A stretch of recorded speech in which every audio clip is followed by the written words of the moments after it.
La principauté de Monaco accueille le 74e rallye de Monte-Carlo, première manche du championnat du monde 2006.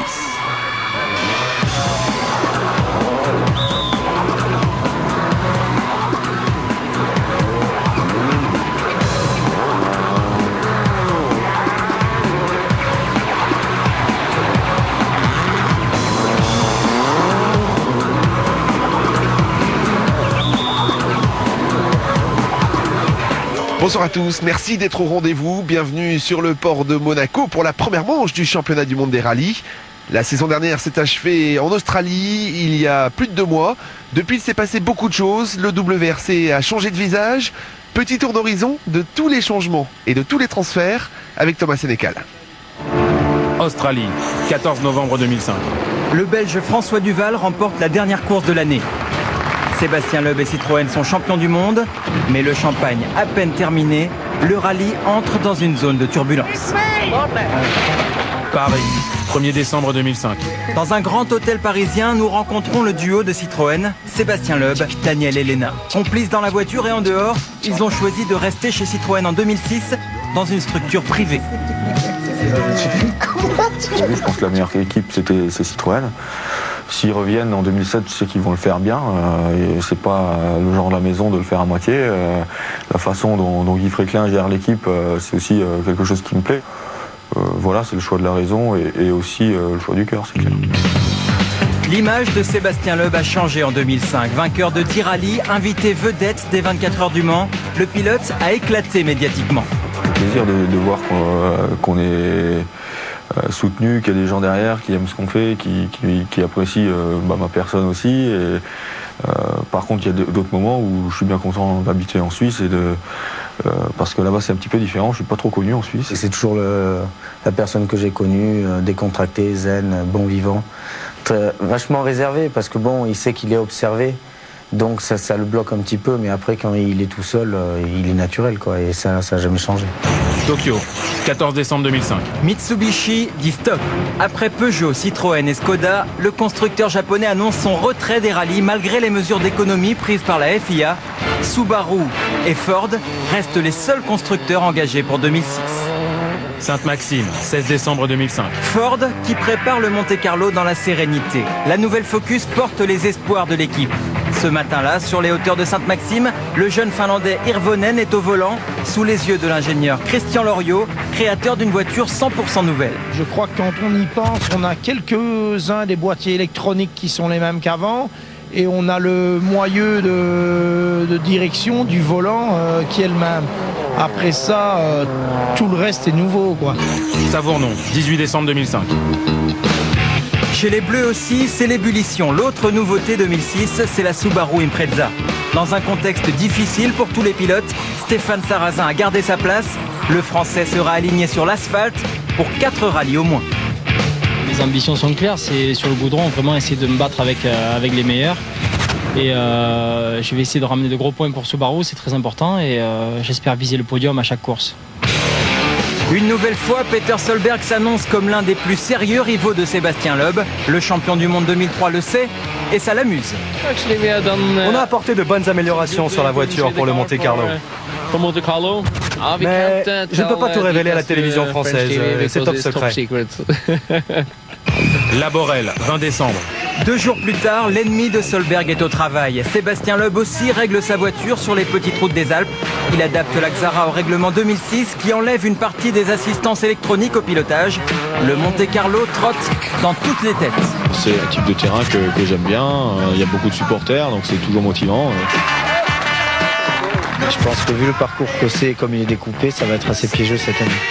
Col du Galibier, 6 janvier 2006. Il faut tout prévoir au Monte-Carlo et Citroën s'entraîne sur la neige avec un nouveau pilote, l'Espagnol Sordo, champion du monde junior, un équipier de Loeb. Autre nouveauté, les pneus Michelin s'appellent désormais BF Goodrich. La marque change, les gommes restent les mêmes. Estonie, 7 janvier 2006. Dans la presse estonienne, Marco Martin annonce qu'il arrête sa carrière 3 mois après l'accident fatal à son copilote Michael Park. Si cela se confirme, Peugeot restera la dernière équipe de Martin. Rosan, 9 janvier 2006. Il passe de Peugeot à Ford et c'est le transfert de l'année. Après avoir hésité à défier Loeb à voiture égale, Marcus Gronholm a choisi l'équipe anglaise. En plus des chaussures chauffantes, Gronholm a d'autres atouts dans son jeu. La nouvelle Focus, les pneus BF Goodrich. J'espère que je vais revenir dans la course au titre mondial. J'ai été un outsider pendant 2 ans. Loeb a fait ce qu'il voulait pendant ce temps-là. Maintenant, je vais lui donner du fil à retordre. Avec Gronholm, Ford a tout pour conquérir le titre mondial qu'elle convoite depuis 27 ans. Monte-Carlo, 20 janvier 2006. Vendredi, au petit matin, la bande des trois va s'entre-déchirer. Loeb, Gronholm et Solberg se voient tous les trois en haut de l'affiche. Je ne suis jamais monté sur le podium, ce qui est bizarre. Il faut que j'y arrive. Il faut battre Sébastien. C'est ça le principal. J'espère que c'est moi qui le gagnerai, encore une fois. Ensuite, difficile à dire. Le reste, ça m'est égal. L'essentiel, c'est que je gagne moi. Au départ, au milieu d'une quinzaine de voitures de premier plan, les Skoda de François Duval et de Gilles Panizzi qui ont résisté aux tempêtes de l'intersaison. En 2 mois, le WRC a changé, mais ces héros sont toujours là. Sébastien Loeb se lance un nouveau défi, celui de remporter un 3e titre mondial consécutif. Ici à Monaco, il s'est déjà imposé à 3 reprises. Une 4e victoire lui permettrait de lancer sa saison de la plus belle des façons. Tout en bleu, aux couleurs de ses nouveaux partenaires, le prince de Monaco monte sur le podium de départ. Sébastien Loeb vise une 4e victoire consécutive en principauté.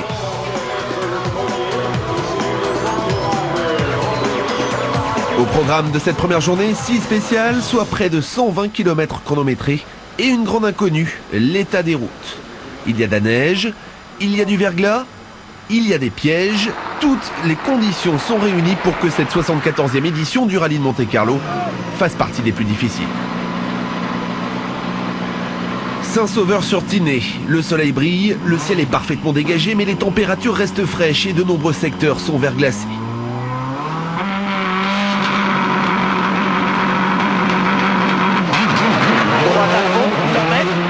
Sébastien Loeb est le premier à s'en rendre compte. Champion du monde en titre, c'est à lui d'ouvrir la route. 100 mètres, gauche 100 000. Le Français a senti le coup, son choix de pneus s'avère payant. Équipé désormais de BF Goodrich, filiale de Michelin, il ne connaît aucun problème et signe d'entrer le meilleur temps.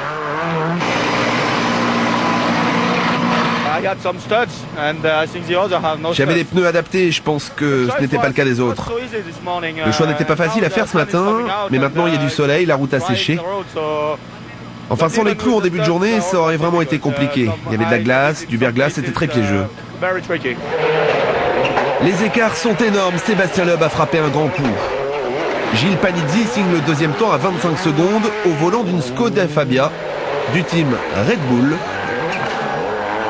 Mais les principaux adversaires du champion du monde sont loin, très loin. Marcus Gronholm est toujours en phase de découverte de sa nouvelle Focus et de ses pneus BF Goodrich. Même s'il a beaucoup gagné par le passé avec les Michelin, il lui faut un temps d'adaptation.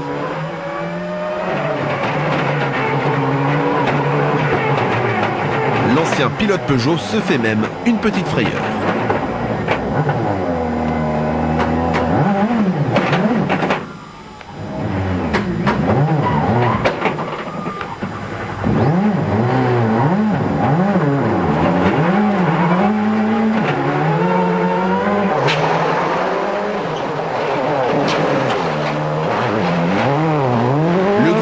De cette première spéciale, c'est lui, Peter Solberg.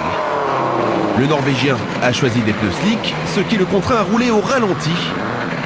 Son retard sur Sébastien Loeb s'élève déjà à près de 2 minutes.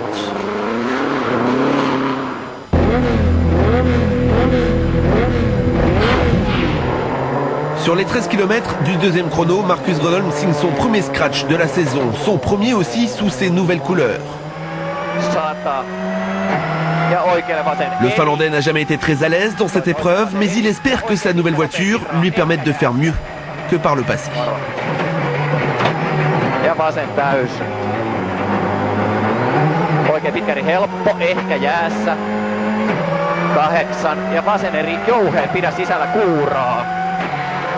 À 2 secondes 5 du pilote Ford, on retrouve l'inévitable Sébastien Loeb, qui semble avoir retrouvé tous ses automatismes sur cette bonne vieille Xara avec laquelle il a tout gagné. Sur gauche 90 moins Milon. Et attention. L'enfant du pays est toujours aussi à l'aise. 3e temps pour Gilles Panizzi qui réalise un début de course époustouflant. Mais la matinée s'arrête là. Le trafic généré sur la liaison par l'importance du nombre de spectateurs a empêché les concurrents de parvenir au départ de la 3e spéciale. Seuls 11 équipages avaient déjà pu rejoindre et courir les 2 premières. Retour à Monaco donc pour tout le monde. Et les commissaires de course ont choisi d'attribuer un temps forfaitaire à tous ceux qui n'ont pas pu prendre le départ. Une solution qui peut paraître injuste, car sans avoir pu rouler le moindre kilomètre, certains concurrents pointent déjà à plus de 2 minutes.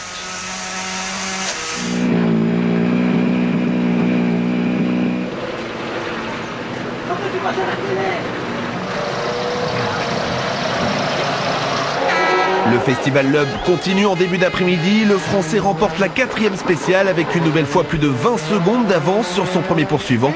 Le pilote Chronos colle plus d'1 seconde au kilomètre à tous ses adversaires.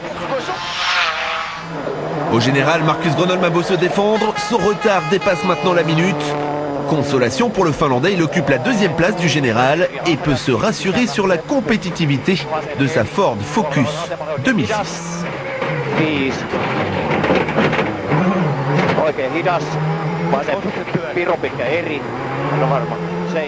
Gilles Panizzi ne réédite pas ses exploits du matin à cause d'un choix de pneus moins judicieux.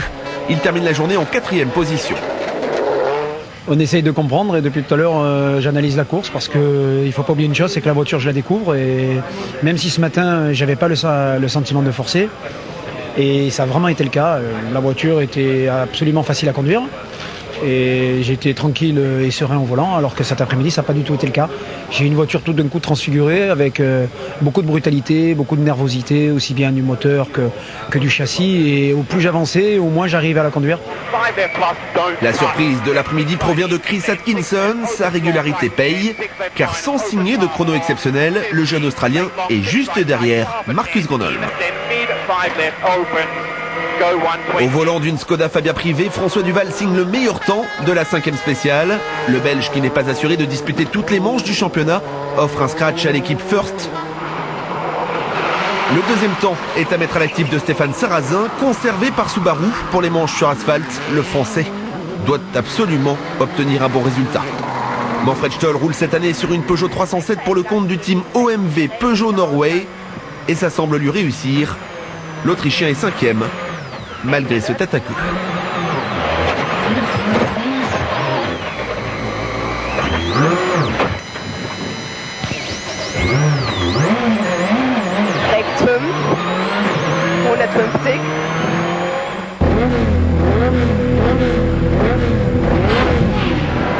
L'inattendu se produit dans la dernière spéciale de la journée.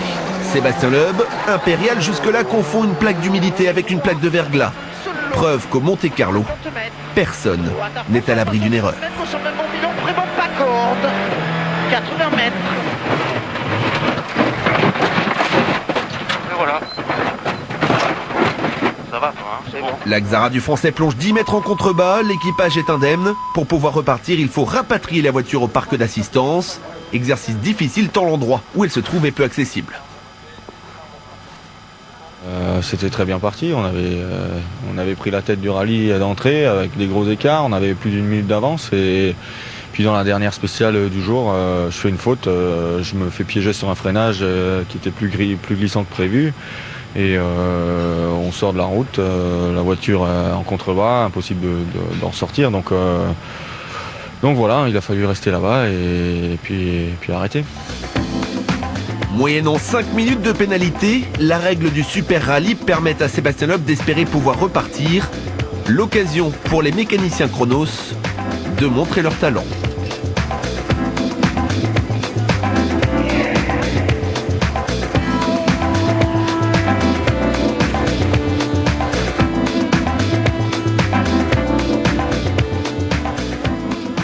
Les conditions sont épouvantables. Mais c'est le Monte Carlo, un Monte Carlo difficile. Bon, il y a eu Seb a roulé nickel jusque-là, il a fait des temps incroyables. Il ne surroulait pas, j'allais dire, il roulait vraiment à son rythme habituel. Et puis premier sur la route, c'est pas facile, des conditions piégeuses. Il y a un freinage, donc la voiture a glissé. Bon, voilà, ça arrive. Nous, on lui en veut pas du tout. Je veux dire, l'objectif qu'on a maintenant, c'est ramener la voiture, voir ce qu'elle a, et en fonction de ça, absolument lui remettre la voiture impeccable pour demain, pour qu'on puisse prendre des points. Autre victime de cette fin de journée, Peter Solberg. Le Norvégien n'a jamais remporté ce rallye de Monte Carlo, et ce ne sera pas pour cette année. Moteur cassé à cause d'une fuite d'huile.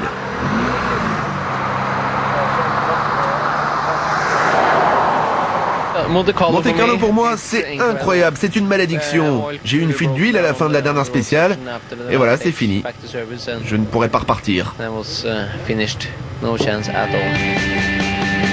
Le grand gagnant du jour est donc Marcus Gronholm. Lui aussi ne s'est jamais imposé en principauté de Monaco, mais c'est pourtant lui qui s'empare de la tête du rallye. Le Finlandais s'est très vite habitué à sa nouvelle Focus. Après 7 saisons passées chez Peugeot, pour sa première course au volant d'une Ford, le classement provisoire est bien au-delà de ses espérances.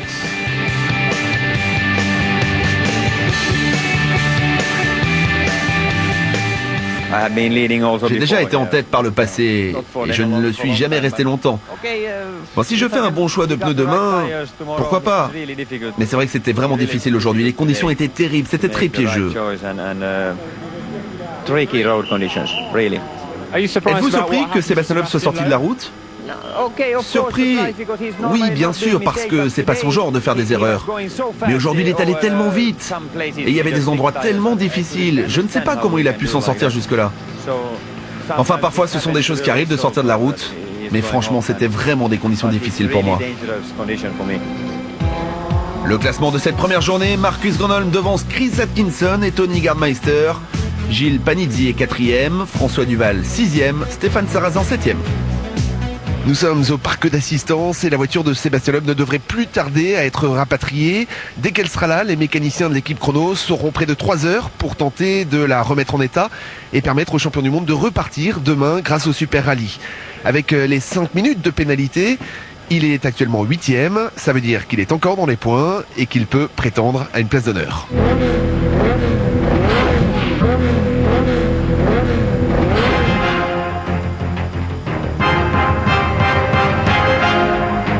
Nous sommes de retour sur le port de Monaco pour le rallye de Monte Carlo. La Xara de Sébastien Loeb est réparée, le Français reprend la route. Il va donc se passer encore beaucoup de choses.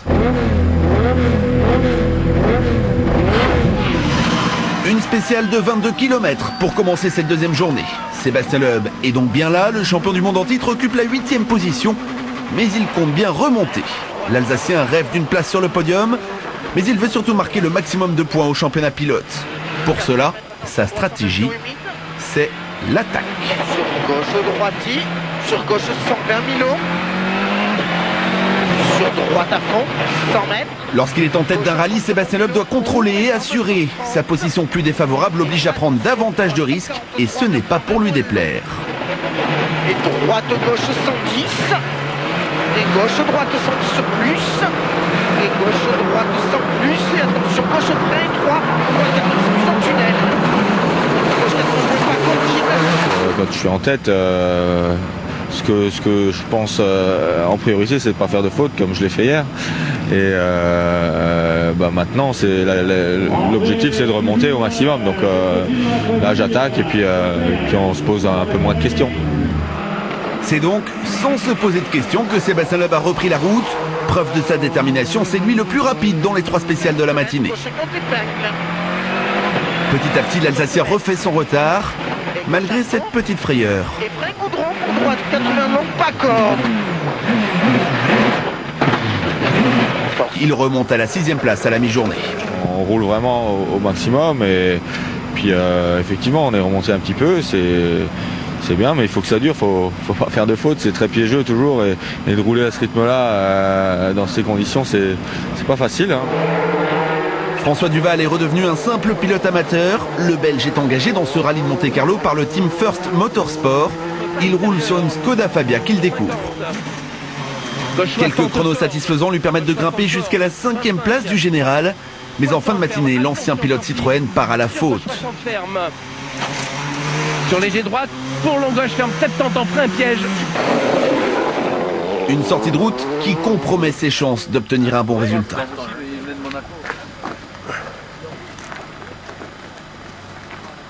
C'est un rallye vraiment difficile et cette spéciale est particulièrement glissante.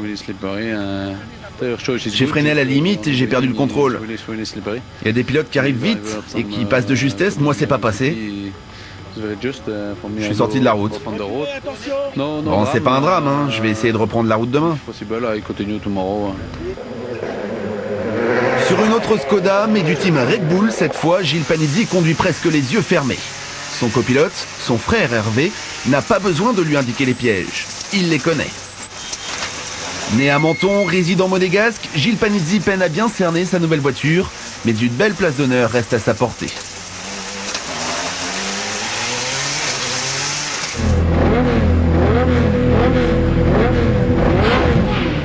Peugeot s'est officiellement retiré des rallyes, mais la 307 est toujours là. Il y a celle du team Astra, pilotée par Tony Gardmeister. Le Finlandais s'était classé deuxième l'an dernier à Monaco. Redevenu pilote privé, il continue d'impressionner. À la mi-journée, il occupe la 3e place.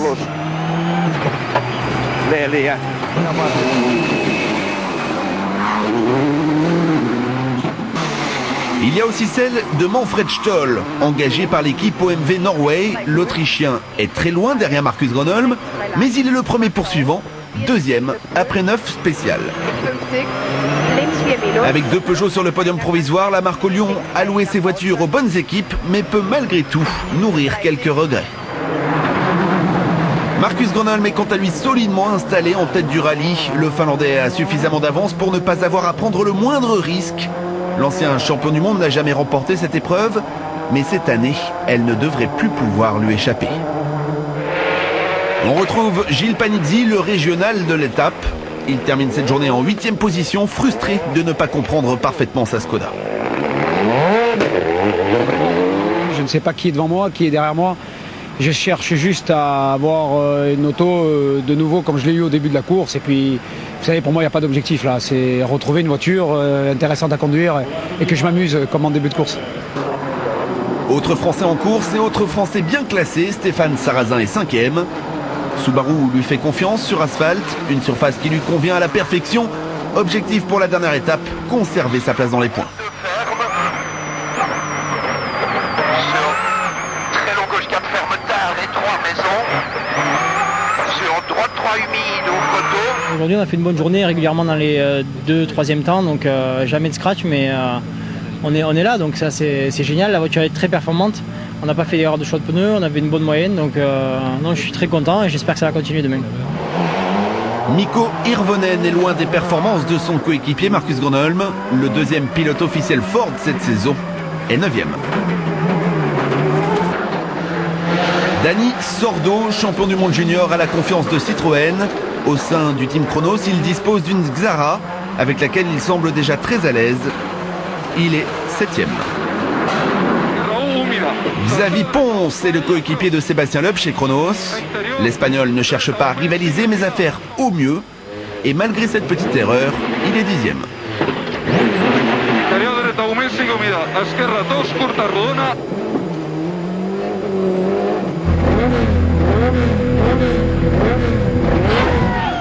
Le Turini, col mythique du Monte Carlo.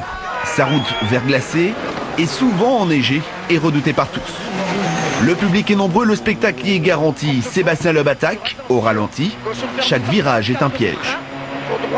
Le Français est récompensé pour sa détermination. Au cours de cette 2e étape, il gagne 4 places et remonte jusqu'au pied du podium, 4e. Sa sortie de route de la veille n'est plus qu'un mauvais souvenir. On est revenu à la 4e place, les écarts se réduisent, donc pour l'instant j'ai vraiment très bien roulé toute la journée. J'ai pas fait de faute, pas de grosse en tout cas.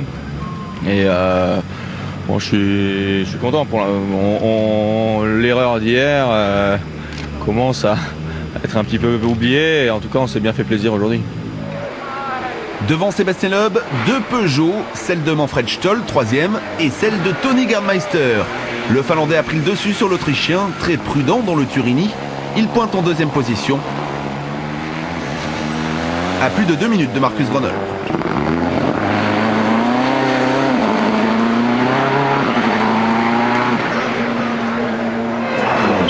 Le pilote Ford est confortablement installé en tête du rallye. Il redoutait le Turini qui ne lui avait pas réussi l'an dernier, mais il parvient à en déjouer tous les pièges. L'expérience du double champion du monde lui permet de se rapprocher à grands pas d'une toute première victoire dans ce rallye qu'il déteste. Ja oikea laita vasen eri helppo.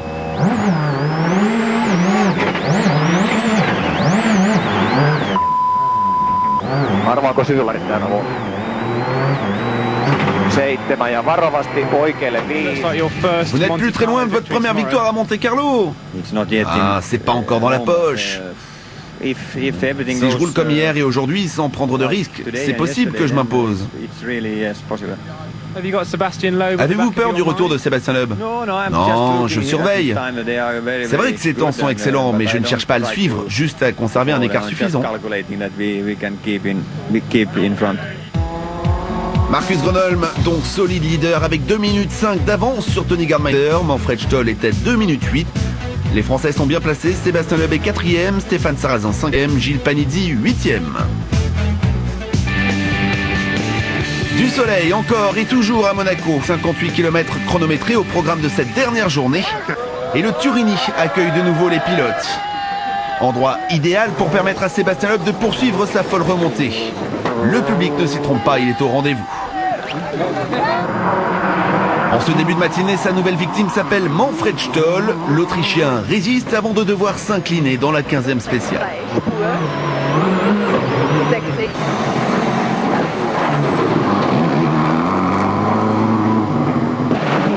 Marcus Gronholm ne prend plus le moindre risque. Largement en tête du rallye, il se contente d'assurer son avance sur Tony Gardmeister réduit, mais reste d'1 minute 45. Pas de quoi inquiéter le pilote Ford, qui n'a plus qu'à patienter. Jaurat 7 tuplahuomio, tosi paha jää, kävele. Sliksellä.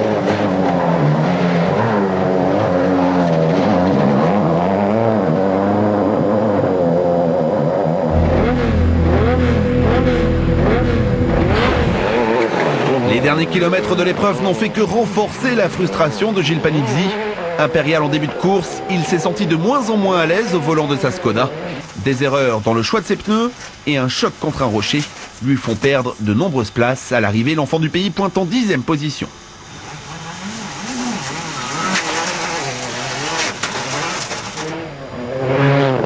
Devant lui, 2 Citroën Xara du team Kronos. À la 9e place, celle de Xavi Ponce. Et à la 8e, dans les points, celle de Dani Sordo.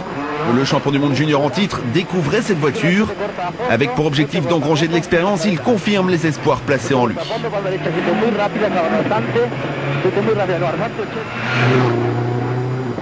Mikko Hirvonen ramène quelques points à Ford et une 7e place sur un terrain qui n'est pourtant pas sa spécialité.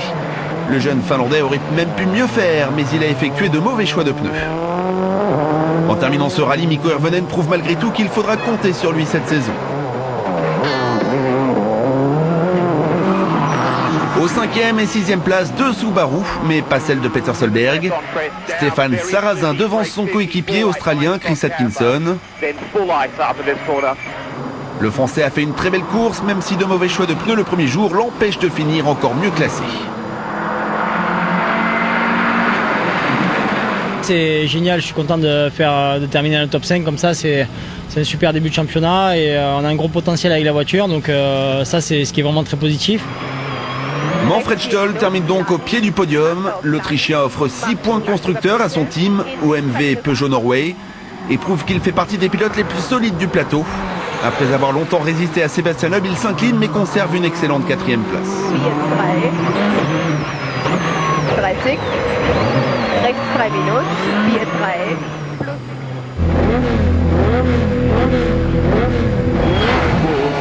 C'est dans la toute dernière spéciale du rallye que Tony Gardmeister doit à son tour s'incliner face à Sébastien Loeb.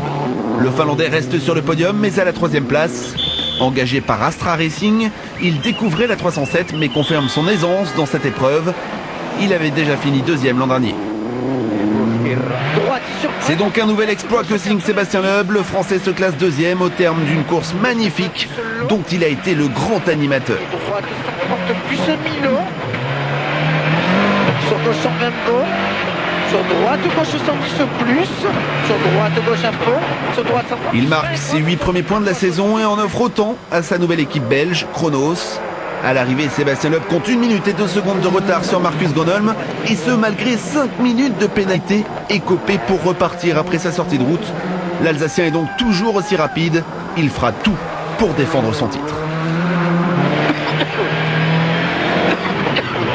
Ça a été une belle bagarre. Ça s'est bien fait plaisir en tout cas, on s'est bien amusé. C'est vrai que c'était mal parti vendredi. Je suis sorti dans la dernière spéciale. Finalement on s'est remotivé, on a vu que la voiture avait rien, pas grand chose. En tout cas l'équipe a fait du super boulot pour la remettre en état et puis on est reparti le lendemain avec 5 minutes de pénalité c'est sûr, mais avec l'objectif de remonter le mieux possible et puis ça a fini dans la dernière spéciale où on passe Gardmeister pour la deuxième place. Donc je pense que c'est un beau résultat quand même par rapport aux conditions et à ce qui s'était passé.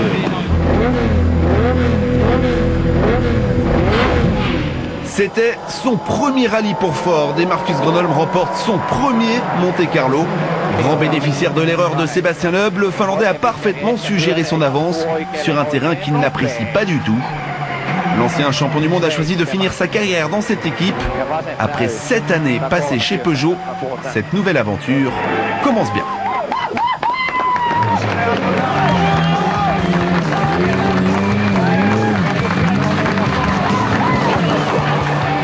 Marcus, félicitations pour ce super week-end. Une nouvelle équipe, une nouvelle voiture et déjà une victoire ici à Monte-Carlo. Ouais, c'est vraiment fabuleux de gagner ici. Dès la première course pour l'équipe, c'est super. Tout s'est bien passé, je ne suis pas extrêmement satisfait de ma prestation, mais grâce à la sortie de route de Sébastien Loeb, j'ai pris la tête et j'ai su amener la voiture à l'arrivée. Ford n'avait plus gagné à Monaco depuis 1994 et François Delcourt sur une escorte. Cette victoire finlandaise est aussi un peu celle de Christian Loriot. Ingénieur chez Ford, il est le créateur de cette Focus 2006 déjà victorieuse. Pour la nouvelle Focus de finir avec Marcus premier et de ramener les deux voitures à l'arrivée. Oui, c'est fantastique. Je suis surtout très content pour toute l'équipe chez M-Sport et surtout toute mon équipe technique et de dessin qui sont vraiment pour moi les héros cachés parce qu'ils ont tous travaillé comme des fous toute l'année. Et bon, d'ailleurs, justement, cette fois, ils sont là, ils sont venus avec nous. Donc ce soir, c'est la fête. Premier podium de la saison pour Sébastien Loeb. Première victoire de la saison pour Marcus Gronholm. La course au titre 2006 est lancée.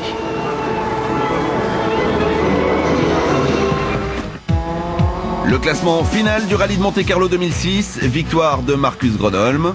Sébastien Loeb est à 1 minute et 1 seconde, Tony Gardmeister à 1,23. Très belle 5e place de Stéphane Sarrazin, Gilles Panizzi termine quant à lui 10e. Au championnat du monde pilote, le classement est le même, 10 points pour Marcus Gronholm, 8 pour Sébastien Loeb, à noter le premier point au mondial de Dani Sordo. Enfin au classement constructeur, Ford prend la tête devant Chronos Citroën et OMV Peugeot Norway. Nous sommes dans le camp du vainqueur grâce à Marcus Gronholm. Ford renoue avec la victoire pour sa toute première course avec sa nouvelle voiture. Le Finlandais s'impose, ce sera le principal adversaire de Sébastien Loeb dans la course au titre. On se retrouve dans 15 jours pour la prochaine manche, ce sera en Suède. Merci beaucoup de nous avoir suivis. Bonne nuit à tous.